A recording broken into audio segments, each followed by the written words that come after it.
Hai, Assalamualaikum anak-anak. Apa kabar kalian di sana? Alhamdulillah, semoga kalian tetap semangat menjalankan ibadah puasa Ramadan tahun ini. Baik, hari ini kita akan melanjutkan pembelajaran kembali tema 7 subtema 4, yaitu tentang bentuk, warna, ukuran, dan permukaan benda. Sebelumnya, mari kita baca basmalah terlebih dahulu ya. Bismillahirrahmanirrahim. Baik anak-anakku, tujuan pembelajaran hari ini adalah yang pertama, siswa dapat mengelompokkan benda sesuai ciri-ciri yang ditentukan dengan benar. Yang kedua, menunjukkan penggunaan kosakata tentang berbagai jenis benda dalam suatu kalimat dengan tepat. Dan yang ketiga, siswa dapat mengamati ciri-ciri benda dan kegunaannya. Nah, perhatikan anak-anak ya. Perhatikan gambar berikut ini. Manusia tidak hidup sendirian. Manusia hidup bersama alam. Ada berbagai benda di alam. Bentuk dan warna benda berbeda-beda. Ukuran dan permukaannya pun berbeda. Setiap benda mempunyai ciri dan kegunaan tertentu. Mari kita pelajari benda-benda yang ada di sekitar kita. Nah, perhatikan anak-anak ya. Amati benda berikut ini. Di halaman 141, kalian diminta untuk mengamati terlebih dahulu. Nanti kalian amati persamaan yang dimiliki itu apa dari benda-benda berikut ini. Kalian gunting, lalu nanti ditempel di halaman 143. Ya, ingat soalnya kelompokkan berdasarkan persamaan yang dimiliki. Baik. Nah, benda-benda di sekitar memiliki berbagai ukuran. Ada yang berukuran besar dan ada yang berukuran kecil. Nah, perhatikan anak-anak. Contoh benda yang ada di sekitar kita. Di sini ada perbandingan dua benda. Nah, di sini kalian diminta untuk membuat kalimat berdasarkan gambar tersebut. Contoh, bola sepak besar, bola pingpong kecil.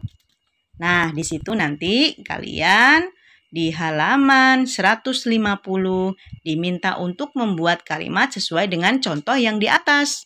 Contoh ya, Bu Zum beri contoh yang kedua. Raket bulu tangkis besar. Terus bat pingpong tenis meja kecil. Bu Zum ulangi lagi.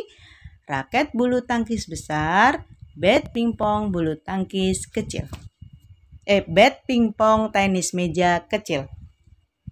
Yang ketiga, contoh lagi. Gawang bola sepak besar. Keranjang bola basket kecil. Dan yang ketiga, contohnya lagi, keranjang bola basket tinggi. Terus apa lagi?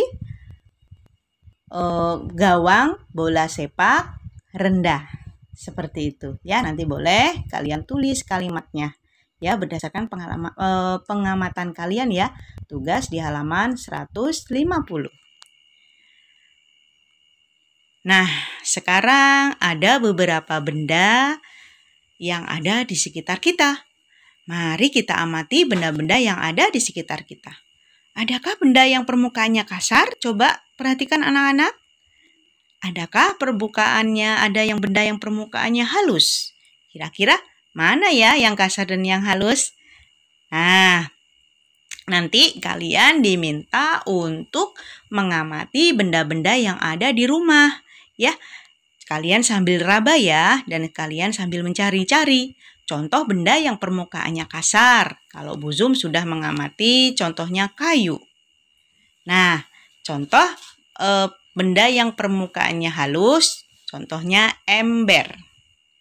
Ya, nanti kalian amatin benda-benda yang ada di sekitar kalian ya. Cari 4 nomor ya. Tugas di halaman 160. Selanjutnya, Nah, ini adalah sepeda. Anak-anak, benda-benda yang ada di sekitar kita itu mempunyai bahan-bahan yang berbeda. Contohnya, perhatikan ya, kalau tempat dudukan kita mengayuh sepeda itu berasal dari bahan plastik. Nah, kalau rodanya itu berasal dari karet ya. Nah, kalau setangnya atau pegangannya kita berasal dari logam. Nah, benda memiliki ciri dan kegunaan yang berbeda-beda. Tadi yang berasal dari plastik, karet, logam itu mempunyai kegunaan yang berbeda-beda. Bayangkan anak-anak, kalau roda terbuat dari logam, apakah bisa berjalan?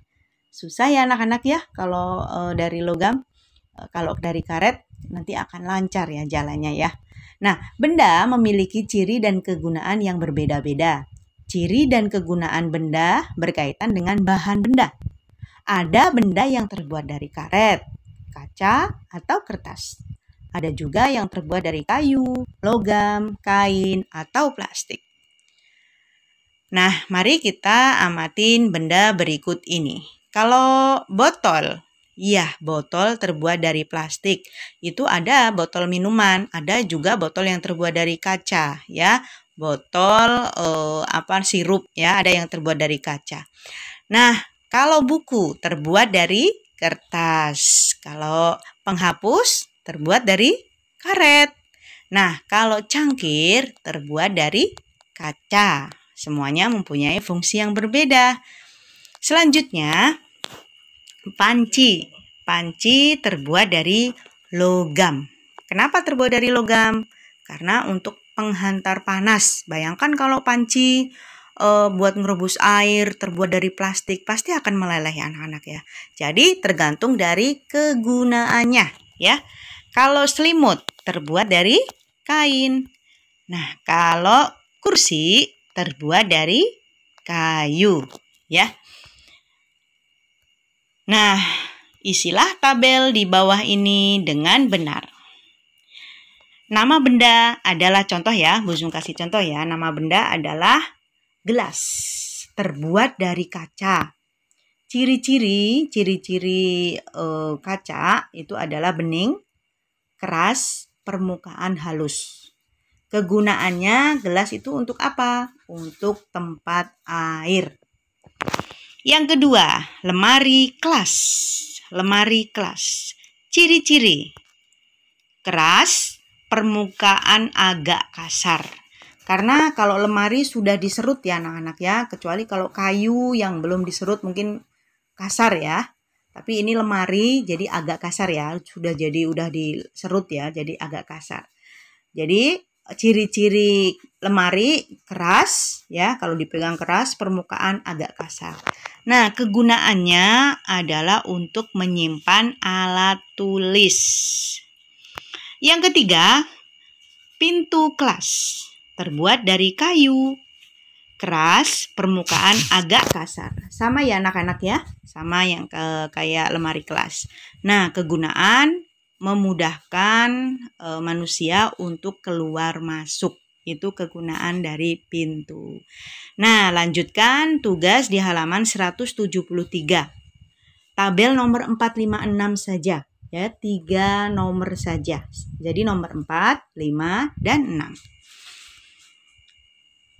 Alhamdulillah, sampai di sini pembelajaran hari ini. Semoga dapat difahami ya. Bu Zum akhiri sekian, tetap semangat ya.